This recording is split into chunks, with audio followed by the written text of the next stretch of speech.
Hello, in this video I'm gonna show you how to change language on Google Pixel 9 Pro XL.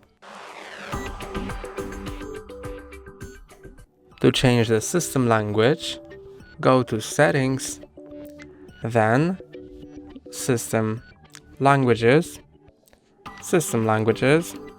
add a language, and now choose a language you want to set. Then the first language will be the system language. So if you want to set this language as your system one, set it as first. And now it's been changed.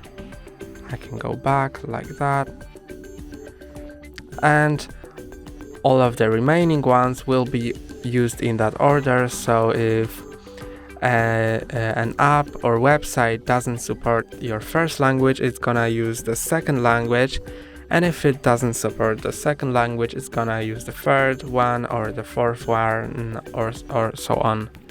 That's all for today. Don't forget to like and subscribe. See you next time.